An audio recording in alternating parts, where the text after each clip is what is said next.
हाय नमस्कार, मी शोभा तुम्हा सगळ्यांचे अगदी मनापासून स्वागत करते माझ्या एका छोट्याशा ब्लॉगमध्ये. कशा आहात सगळेजण? श्री स्वामी समर्थ. शुभ सकाळ सगळ्यांना.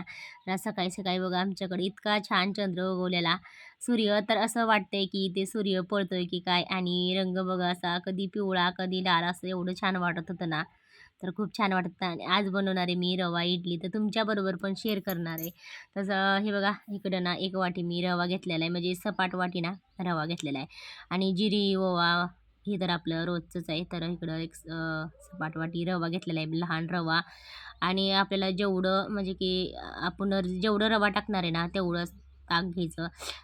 अगदी की कमी थोडंसं वापरलं तरी चालेल. आणि थोडंसं ओवा, जिरे ते पण रव्यातनं आपण मिक्स करून घेऊया. थोडंसं चवीनुसार ना मीठ आणि थोडंसं 1 चमचा सोडा. तर हे बघा जिरं, सोडा आणि ओवा हे सगळं असं मीठ ना सगळं असं मिक्स करून घ्यायचं. आणि हे बघा वाटीमध्ये इकडच्या साईडला ना मी जे ताक काढले ना ते ताक पण ना हे सगळं मिक्स झाल्यानंतर ताक ओतून घ्यायचं. जसं की थोडं थोडं थोडं करून ना ते चांगलं असं मिश्रण सगळं एकजीव करून घ्यायचं, थोडं थोडं करून.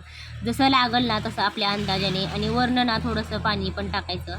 जसं की आपल्याला आपण जसं आपण नेहमीप्रमाणे इडलीचं पीठ बनवतो ना त्याच पद्धतीने इडलीचं पीठ बनवायचं. आणि एक 20 ते 15 मिनटं ना आपण असं झाकून ठेवायचं. आणि 15-20 मिनटानंतर ना एवढं छान पीठ आपलं फुगलेलं आहे ना, खरं सांगते खूप छान असं मस्त पीठ फुगलेलं आहे आपलं. तर चला हे बघा, तर तुम्ही सुद्धा ना एक वेळेस नक्की असं रवा इडली बनवून बघा. अगदी सोपी पद्धत आहे. तर चला आता इडली बनवायला घेऊया. इकडं म्हणलं तरी इडली पात्रात ना मी एक लिंबू चिरून टाकलेलं आहे. आणि डाळ पण आपलं वरण सांबार बनवण्यासाठी ना डाळ शिजत घातलेली आहे. तर असं थोडंसं तेल लावून घ्यायचं इडली पात्राला.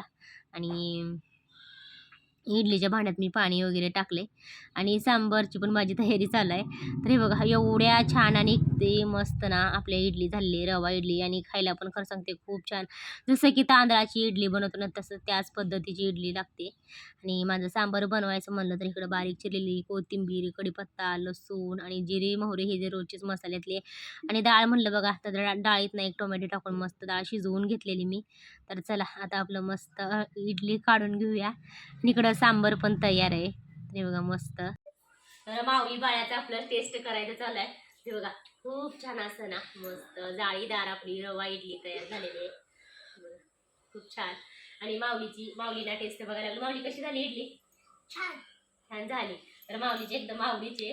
तर सकाळी सकाळी असं मस्त टेस्ट करायचं चालू आहे.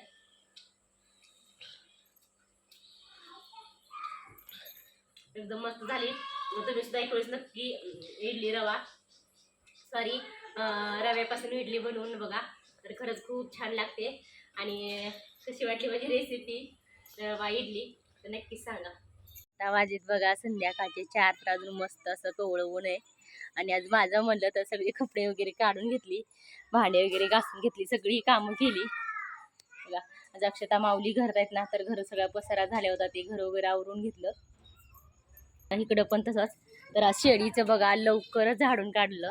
तर आज कुठं जायचं कुठं नाही, थोडंसं बाहेर जायचं, तर पुढं सांगणारच आहे तुम्हाला कुठं जायचं कुठं नाही. तर आज आवरजून बघा माऊलीच्या पप्पांना मी आज 3 वाजताच फोन केला होता. तर आज थोडंसं बाहेर जायचं, रविवार आहे ना.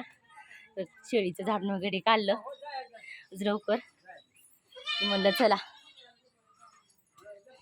चला आवरायचं आता पटपट.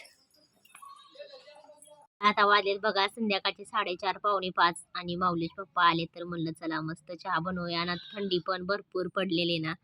तर येताना बघा माऊलीच्या पप्पांनी ना मस्त सगळ्यांसाठी वडापाव पण आणलेले आणि चहा पण म्हणलं. तर हे बघा आलेत. आणि आता माहीत नाही काय होते आणि काय नाही, जायचं की बाळूमामाला, तर या सगळे चहा प्यायला.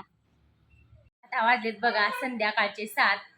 आणि इकडं म्हणलं तर माझी बघा दिवाबत्ती वगैरे झाली आताच. आणि आज माझी इतकी फजिता झाली ना तुम्हाला सांगते. तर आज मला लवकर जायचं होतं ना, आज रविवार आहे.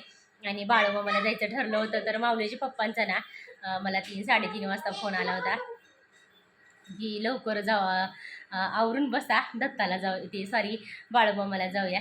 तर बाळूमामाला जायचं होतं बघा. आम्ही सगळं कामं आज पटपट पटपट सगळी कामावरून घेतली. जसं की शेळीची झालोट वगैरे करडं पाजायची, बांधायची, कोंडायची, सगळं जे काय माझे कपडे वगैरे काढायचे होते ते सगळं सगळं घरातलं आवरून घेतलं, सगळी कामं करून घेतली माऊलीश पप्पा येईपर्यंत. तर माऊलीश पप्पा 4:30 वाजता घरी आले आणि 6च्या आरतीला आम्हाला जायचं होतं. 6ला आरती असती ना, 6च्या आरतीला जायचं होतं. तर आमचं सगळं आवरलं, वेणी वगैरे घातली. तर अक्षताला पण कपडे बदलायची ती, माऊलीला पण, आणि मला सुद्धा तसंच.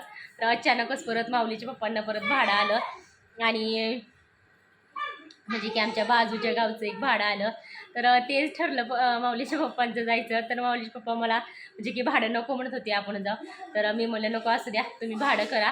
तर पुढच्या वेळेस जसं की आता मार्गशीर्ष महिना चालला आहे, तर मी मला आत्ताशी सुरुवात झालेली आहे, तर तुम्ही भाडं करा, राहू द्या म्हणलं, पुढच्या रविवारी जाऊ, त्याचं काय तेव्हा.